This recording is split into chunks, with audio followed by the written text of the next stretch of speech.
재운이 강한 부자들의 3가지 특징. 작년에는 사주를 볼 때마다 모두 대박이 터진다고 했어요. 한 군데서는 준재벌급의 부자가 될 재운을 타고났다고 했거든요. 물론 대박이라 하기는 그렇지만 예전보다 몇 배를 더 벌기는 했습니다. 그런데 재벌급 재운을 타고났다는데 그런 기회가 오긴 올까요? 고객 가운데 수백억 원대 자산가들에게서 많이 듣는 얘기입니다. 그들은 스스로 부자가 될 운을 타고났다고 믿는 사람들입니다. 그래서 자신이 타고난 재운을 어떻게 활용할 것인가에 집중하죠. 돈이 있느냐 없느냐를 따지는 대신 돈을 벌 수 있는 방법을 찾아내는 데 몰두한답니다. 분명하게 재운에 대한 일반인의 오해는 바로 재운이 있다 없다라는 기준으로 판단하기 때문에 생기는 것입니다. 결론부터 말하자면 재운은 모든 사람에게 있다라는 게 맞습니다. 각자 타고난 그릇의 크기에 차이가 있고 재질과 모양이 달라 재운이 약한 사람과 강한 사람으로 나뉠 뿐이랍니다. 이른바 거지 사주를 타고났다고 하더라도 주위 사람의 명의, 타이밍, 재테크 방법 등을 제대로 활용한다면 현실에서 충분한 부를 누리며 살 수가 있습니다. 2001년 서강대 경제학과의 남성일 교수는 재운이 부자를 만드는가 라는 제목의 논문을 발표했습니다. 사람의 사주가 소득에 미치는 효과를 분석한 것으로 운세를 실증적으로 입증하려는 새로운 시도였습니다. 만 35에서 65세의 일반인 1017명을 대상으로 학력, 직업, 소득 수준에 따라 재운이 강한 사람, 보통인 사람, 약한 사람 등 3단계로 분류했습니다. 흥미로운 결과 가운데 하나는 45세 이상 직장인의 경우 다른 조건이 같을 때 재운이 강한 사람들이 최대 39%까지 돈을 더 번다는 통계치였습니다. 그러나 운명학 전문가로서 보기에 이것은 최저치일 뿐 만약 타고난 재운을 장기적으로 잘 활용한다면 그 결과는 300% 이상이라고 자신 있게 말할 수 있습니다. 제가 이전에 재운에 관해 사주를 공부할 때 선생님과 약간 생각이 달랐던 부분이 있었습니다. 항상 선생님이 사주의 재운에 대해 두루뭉실하게 표현하는 것이 마음에 들지 않았으니까요. 예를 들면 이런 식이었습니다. 이 사주는 재벌 사주다. 볼 것도 없다. 재벌이라면 어느 정도의 재산을 가지고 있어야 하나요? 수백억 원대에서 수천억 대라면 재벌이라고 부를 수 있겠지. 100억 원대 부자와 300억 원대 부자는 사주가 다르던데 그걸 어떻게 구별하나요? 제 집요한 질문에 선생님께서 언짢아 하신 적이 여러 번이었습니다. 질문하는 과정을 통해 많은 궁금증이 풀렸지만 그래도 해결되지 않는 문제는 직접 해결하는 수밖에 없었습니다. 재운의 통계학을 적용해 좀 더 세부적인 기준을 만들자고 결심했던 것이죠. 말하자면 빅데이터에 기반한 데이터 마이닝을 운명하게 활용해 본 것입니다. 우선 사주가 분명한 국내외 재벌 및 준재벌, 성공한 전문가, 부동산 투자가, 주식 투자가 등의 재운에 대해 사주와 관상 등 여러 운명학적 방법론을 동원해 통계 자료를 만들기 시작했습니다. 국내외 자산가들의 개인 재산을 기준으로 각자 재운의 성격과 전개 과정 및 특징 등으로 분류한 척도도 만들었습니다. 우선 부자들을 자수성가한 사람과 재산 상속을 받은 사람으로 나누었죠. 그리고 본인이 직접 보유한 자산 가운데 주식 비중이 높은 사람, 현금 비중이 높은 사람, 부동산 비중이 높은 사람 등등으로 분류한 다음 가능하면 각각의 비율도 구체적으로 기록해 두었습니다. 여기에 각각의 동업자운, 배우자운, 부하 직원의 운 등 인복과 재운의 상관관계에 대해 표시했습니다. 마지막으로 비슷한 사주를 가졌는데 자산가가 아닌 사람과의 비교가 이루어졌습니다. 자산가 5,000명 정도의 재운에 대한 통계 자료를 만드는데 꼬박 10년의 세월이 걸렸습니다. 시간이 지나고 운이 바뀜에 따라 그들의 재산이 어떻게 변화하는지에 대한 시계열적 분석이 필요했기 때문입니다. 제가 만든 통계 자료를 보면 수십억 원대 자산가라도 10억 원, 30억 원, 50억 원, 80억 원, 100억 원대 부자들의 재운, 즉 그릇의 크기가 서로 달랐습니다. 그리고 수백억 원대에서는 100억 원, 200억 원, 400억 원, 700억 원, 1000억 원대의 부자들이 서로 다른 재운의 특징을 보여주었습니다. 1000억 원대 이상 1조 원까지는 3단계로 분류되었습니다. 많은 인내심이 요구되는 작업이었지만 이를 통해 재운에 대한 과학적 분석력과 함께 운명학적 통찰력을 키울 수 있었습니다. 그리고 중산층 및 서민층의 데이터와 비교함으로써 자산가들이 부를 축적하는 데 활용한 재운의 특성을 추출해 과학적인 재운 활용 모델을 만들었답니다. 제가 대학원에 진학하면서 경영학을 전공으로 선택한 이유 가운데 하나가 재운에 대해 상세하고도 완벽한 판단을 하기 위함이었습니다. 명리학이나 자미두수 등 수천 년 전의 전통적인 사주풀이만으로는 사람의 재운을 판단하는 데 한계가 분명하다는 사실을 깨달았으니까요. 같은 재운을 가진 사람들이 현실에서는 다른 운명을 살아가는 사례도 숱하게 경험했습니다. 운명학이 정립되었던 고대 사회와 달리 현대 사회에서는 재운 가운데 자본 등 금융의 역할이 비교할 수 없을 정도로 커졌고 재테크의 방법도 다원화되었으며 비즈니스 관계는 글로벌 차원에서 이루어진다는 사실도 재운을 활용하는 데 중요한 고려 사항이 됩니다. 그리고 시간의 움직임에 따르는 시계열 분석을 해보면 2000년 이전에는 10년, 2000년 이후부터는 5년 단위로 재운을 상승시키는 인자가 변화하고 있는 것이 관찰됩니다. 부자가 되는 방법을 다루는 책이나 기사에서는 부자들의 공통점이 자주 등장합니다. 그러나 사실 타고난 그릇의 크기와 부를 축적하는 방법에 따라 부자들의 공통점은 각각 다른 모습을 보이게 마련입니다. 다만 제가 축적한 운명학적 데이터에서 재운이 강한 사람들이 가지고 있는 변함없는 특징은 다음의 3가지로 정리할 수 있습니다. 1. 돈에 대해. 재운이 강한 사람은 항상 돈이 있다는 사실에 집중합니다. 나는 충분한 돈이 있다. 당신은 이 말에 얼마나 공감을 하십니까?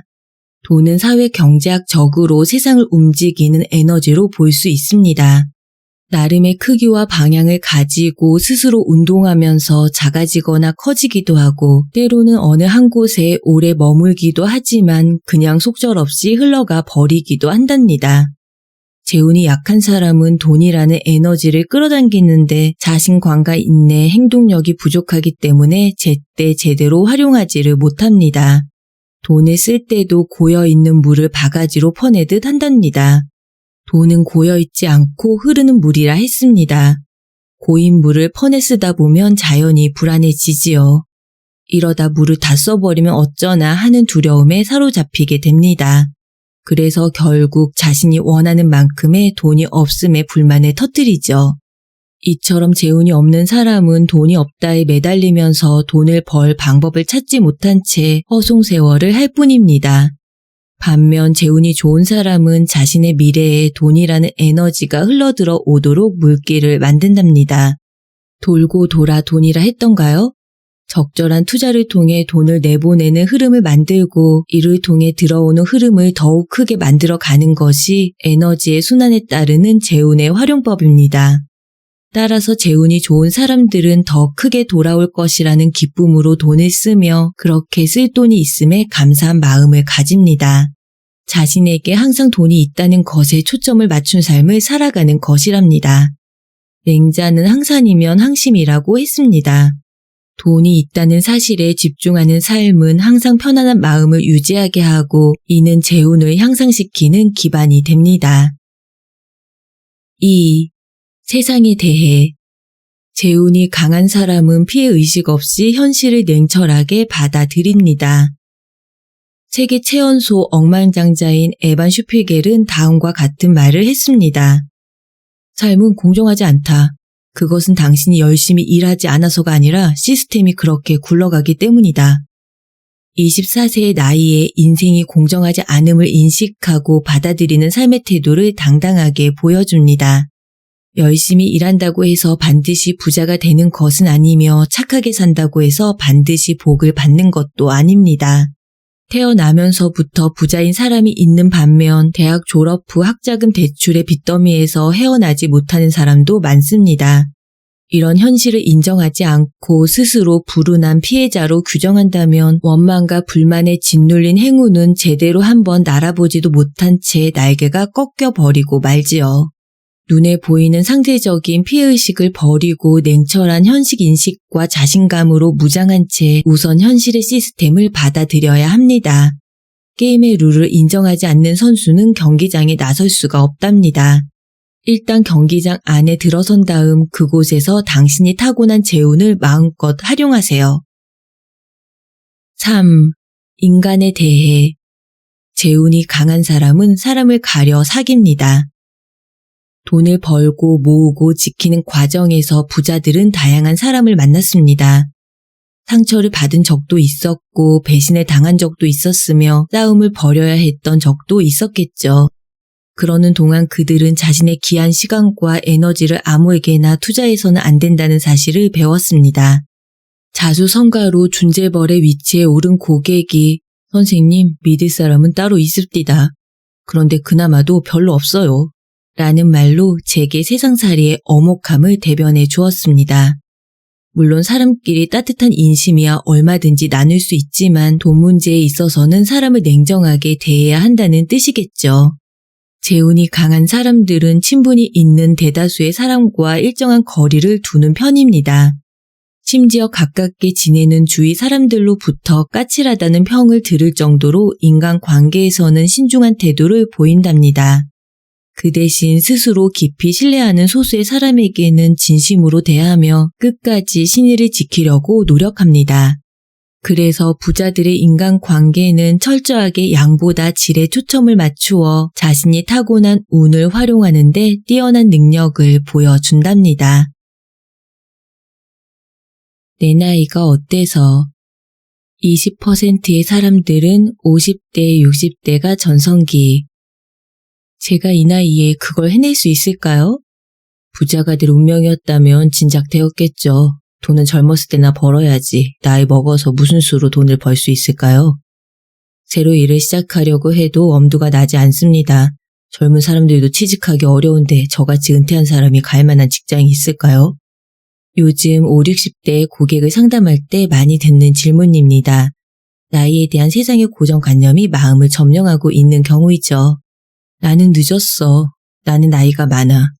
인생을 정리할 나이에 무슨... 등등 자신의 미래에 대한 가능성을 아예 차단해버리는 말들도 자주 듣게 됩니다. 나이라는 울타리 속에 자신을 가둔 채 밖으로 나오기를 거부하는 것입니다.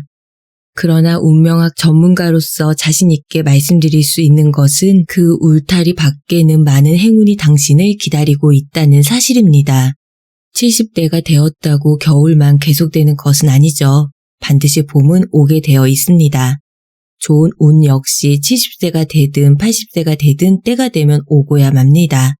심지어 제가 연구한 바에 의하면 약 20%의 사람들은 5, 60대의 인생의 전성기를 누리게 된답니다.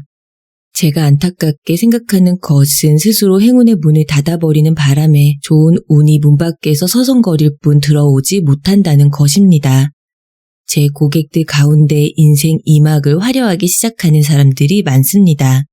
은행 지점장 출신으로 50대 후반에 정부 투자기관의 감사로 재취업에 성공한 S씨, 60대 초반에 부동산 투자를 시작해 10년 만에 5층 빌딩의 주인이 된 H씨, 언론사 기자 출신으로 60대 중반의 나이에 여행 작가로 활발하게 활동하는 P씨 등은 나이로 자신을 평가하지 않는다는 공통점을 가지고 있습니다. 나이 때문에 못해. 라는 고정관념을 단호히 거부하는 그들에게 나이는 단지 숫자에 불과할 뿐이랍니다. 이 나이에 어디 갈 데가 있을까요? 평생을 바쳐 일했는데 이런 취급을 받다뇨. 세면불구하고 버텨보려고 하지만 쉽지가 않네요. 첫 직장에서 25년을 근무하며 나름대로 능력을 인정받았다는 O씨. 그가 모시던 회사의 오너가 갑작스럽게 병환으로 쓰러지면서 이세가 가업을 승계했습니다. 새로운 오너 체제에서 그는 한직으로 밀려났다며 분통을 터뜨렸습니다. 그냥 무작정 버티기도 힘들고 그렇다고 사표를 내기도 어려운 처지에서 컨설팅을 요청한 것이었죠. 지금은 직업 인생에서 2막이 시작되는 시기입니다. 운이 바뀔 때는 여러 가지 일들이 한꺼번에 일어나죠. 특히 큰 행운이 올수록 직전에는 크게 힘든 일이 일어나 마음을 힘들게 한답니다. 이번에는 떠날 때가 되었습니다. 라는 신호가 온 것입니다. 이런 때일수록 자신에게 주어진 상황을 인정하고 받아들이는 자세가 중요합니다. 반년이 지나지 않아 훨씬 큰 만족감을 느낄 수 있는 새로운 곳에서 직장 생활을 시작하시게 됩니다. 경제적인 대우 역시 2단계쯤 올라갈 거고요. 흐르는 물에 몸을 맡긴다고 생각하세요. 한 차례 소용돌이가 지나가면 주위가 이전보다 더 아름다운 풍경으로 변해 있을 겁니다. 마음을 정리하고 다니던 회사를 그만둔 오 씨는 정확하게 3개월 만에 재취업에 성공했습니다. 입사가 결정된 회사의 대표이사와는 업무와 관련된 학회에 참가했을 때 몇 번 인사를 나눈 인연이 결정적으로 작용했다고 하네요. 그때 좋은 인상을 남긴 덕분인지 채용 공고가 전무 직급으로 났는데 면접 자리에서 부사장으로 채용하는 특전을 베풀었다는 것입니다. 나중에 회사 내의 주요 간부들과 비즈니스 궁합을 상담하기 위해 찾아온 그의 얼굴은 활짝 핀 꽃의 기운을 느끼게 했습니다. 25년을 넘게 직장생활을 했는데 요즘처럼 신나게 일하기는 처음입니다. 회사에 가고 싶어 새벽부터 눈이 떠진다니까요. 회장님과 궁합이 잘 맞는지 일도 기대 이상으로 잘 굴러가고 있습니다. 그동안 다양한 고객들을 상담하며 연령대별로 추구하는 것의 차이가 있음을 느꼈습니다. 20, 30대는 자신의 운을 활용하여 더 빨리 그리고 더 크게 성공을 성취하는 데 관심을 기울이죠. 그리고 5, 60대 이후는 자신의 성취를 어떻게 지키고 누구와 나눌 것인지에 대해 주목한답니다. 나아가 7, 80대의 고객을 상담하다 보면 마음이 가는 방향과 운이 움직이는 방향이 일치하고 있음을 보게 됩니다. 공자가 70세에 이르렀다는 종심소욕 불유구의 경지랄까요? 마음이 가는 대로 움직여도 세상의 이치에 어긋남이 없습니다. 운이 좋은 사람은 나이가 들수록 몸의 근육량은 감소하지만 마음의 근육은 점점 자리를 잡아가는 것이 아닌가 합니다. 따라서 같은 양의 운이라도 오히려 5, 60대 이후의 사람들이 더욱 잘 활용하는 사례를 종종 보게 됩니다. 단 자신에게 여전히 행운을 누릴 자격이 있다는 사실을 믿는 마음의 자세가 되어 있어야 가능한 일이랍니다. 삼성그룹의 고 이병철 회장이 1983년 도쿄 선언을 하면서 반도체 사업에 뛰어들 때가 73세였습니다. 당시 심경을 자서전 호암자전에 내 나이 73세, 비록 인생이 만기이지만 이 나라의 100년 대계를 위해서 어렵더라도 전력 투구를 해야 할 때가 왔다. 라고 적었습니다. 70을 훌쩍 넘긴 나이에 자신의 인생과 회사의 명운을 건 도전에 나선 것이죠. 이 도전이야말로 삼성을 세계 인류 기업으로 만들고 한국을 반도체 강국으로 우뚝 서게 만든 초석이 되었답니다. 행운과 불운은 나이를 따져서 오고 가는 게 아닙니다. 젊어서는 행운만 누리고 늙어서는 불운만 경험할 리도 없습니다. 당연히 나이를 먹었다고 해서 자연적으로 행운의 양이 줄어드는 법도 없습니다. 가수 오승근의 경우 60세가 넘어서 부른 내 나이가 어때서라는 노래가 전 국민의 애창곡이 되었습니다. 그는 이 노래가 공전의 히트를 치면서 인생 만년의 국민 가수라는 영예로운 칭호까지 얻게 되었죠. 노래의 가사와 가락에 좋은 기운이 느껴져 소개하려고 합니다. 내 나이가 어때서? 사랑의 나이가 있나요? 마음은 하나요? 느낌도 하나요? 그대만이 정말 내 사랑인데 눈물이 나네요. 내 나이가 어때서? 사랑하기 딱 좋은 나이인데 어느 날 우연히 거울 속에 비춰진 내 모습을 바라보면서 세월아 비켜라. 내 나이가 어때서? 사랑하기 딱 좋은 나이인데 따라 부르다 보면 절로 흥이 나는 노래입니다. 사랑이라는 노랫말 대신 행운으로 바꿔 불러도 전혀 이상할 게 없습니다. 사랑도 행운도 사람을 행복하게 만드는 특별한 힘이 있기는 마찬가지니까요. 마음껏 큰 소리로 세상을 향해 외쳐보세요. 세월아 비켜라. 내 나이가 어때서? 행운을 누리기 딱 좋은 나이인데. 뿌린 대로 거두리라. 어느 날 오랜 고객에게서 메일을 한 통 받았습니다. 외국계 대기업 임원으로 시간이 흐를수록 자신의 운세뿐만 아니라 동서양 운명학에 대한 생각의 깊이와 폭을 더해가고 있는 분이죠. 이번 질문은 운의 원인과 결과에 대한 내용이었습니다. 운명학의 중요한 원리이지만 전문가들도 간과하기 쉬운 내용이기에 허락을 받아 소개하려고 합니다. 원문은 길지만 핵심적인 내용만 간추려보면 다음과 같습니다. 우리는 보통 어떤 시기에 운이 좋다, 나쁘다 이렇게 표현합니다. 이것은 결과에 대한 일반적인 평가에 지나지 않죠. 예를 들면 복권에 당첨되었을 때는 운이 좋았다, 불의의 사고를 당했을 때는 운이 나빴다는 식으로 이야기할 뿐입니다. 만약 어떤 일의 원인과 결과가 가까운 시기에 발생했다면 인과관계를 밝히기가 쉽겠죠. 그런데 둘 사이의 연관성을 알기 어려울 정도로 시차가 크다면 어떤 평가를 내려야 할까요? 예를 들면 농사일의 경우 씨앗을 뿌리는 시기에 운에 따를까요? 아니면 열매를 거두는 시기에 운에 따를까요?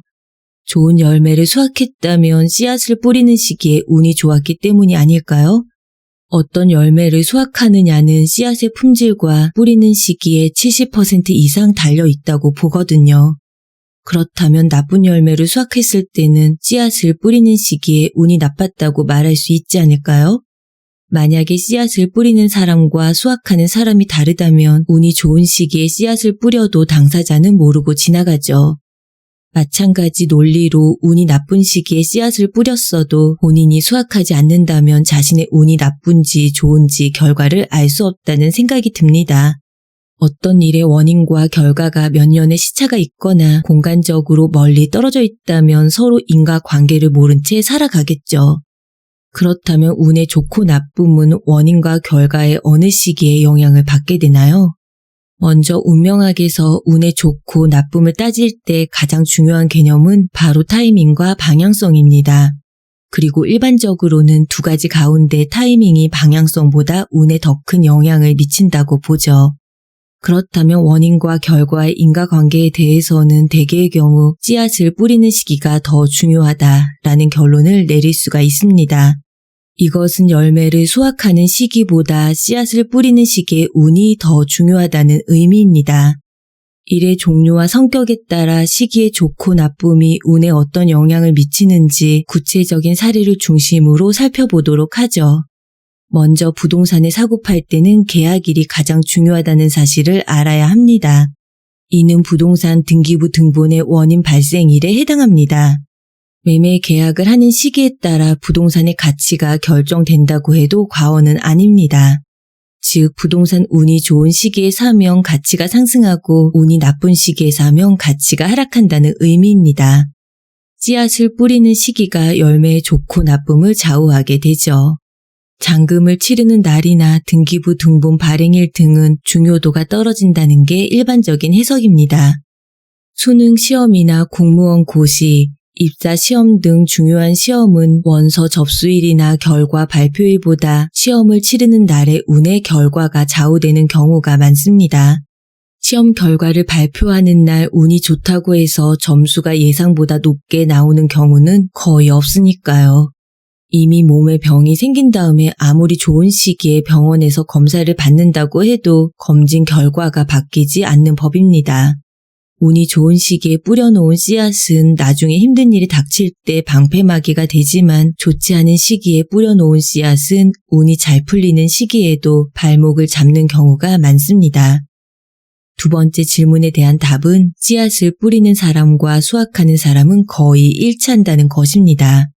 씨앗을 뿌리는 사람과 수확하는 사람이 다를 수가 없다는 개념이죠. 제 고객 L씨의 예를 들어 설명해 보겠습니다. L씨의 아버지는 수도권에서 대대로 농사를 지었기 때문에 많은 논밭과 임야를 소유하고 있었습니다. 열심히 농사를 지어 한 푼 두 푼 돈이 모이면 주변의 땅을 사들였습니다. 그리고 돌아가시기 전에 L씨 형제에게 각각의 몫을 물려주었습니다. 장남인 형이 농가 밭 등 좋은 땅을 대부분 물려받았고 L씨는 뒷산의 임야를 물려받았습니다. 쓰임새가 없는 임야를 받은 데 대해 불만이 약간 있었지만 작은 기업체를 운영하는 L씨 자신이 형보다 형편이 좋아 순순히 받아들였다고 하네요. 아버지가 돌아가신 이후 서울에 사는 형은 몇 년 사이에 고향의 농과 밭을 다 팔아치워 버렸습니다. 시골에서 농사 지을 일이 없었기 때문이었겠죠. 형과 달리 A씨는 임야를 그대로 소유하고 있었습니다. 쉽게 팔릴 땅도 아니고 사업을 하느라 바빠서 잊고 지낸 것이죠. 그런데 A씨가 소유한 임야가 대규모 아파트 단지 개발 지구에 포함되면서 한꺼번에 100억 원대의 보상금을 받게 되었습니다. 이 보상금이 A씨의 사업을 확장해 중견 기업으로 키우는 토대가 된 셈입니다. 자, 이렇게 아버지가 두 형제에게 같은 시기에 물려준 땅인데도 서로 다른 결과를 가져왔습니다. 그렇다면 아버지가 형에게 물려준 땅은 매입할 때 운이 나빴고 동생에게 물려준 임야는 매입할 때 운이 좋았을까요? 답은 아니오입니다. 부동산을 매입한 아버지의 운은 자신 당대에만 귀결될 뿐입니다. 부동산은 소유한 사람의 운에 따르는 것이랍니다. 다시 설명하자면 아버지로부터 땅을 물려받았을 때 형은 운이 좋지 않은 시기였고 동생은 운이 좋은 시기였습니다. 부동산을 매입할 때는 아버지의 운에 따르지만 그 부동산을 상속할 때는 아들의 운에 따른다는 게 운명학적인 해석입니다. 땅의 소유주가 바뀌었으니까요. 씨앗을 뿌리는 사람과 열매를 수확하는 사람이 다를 수는 없습니다. 운명의 주인공은 언제나 자기 자신이니까요. 같은 부모에게서 태어난 형제라도 각기 다른 운명을 살아가게 되어 있습니다. 뿌린 대로 거두리라. 운명학의 변함없는 법칙입니다.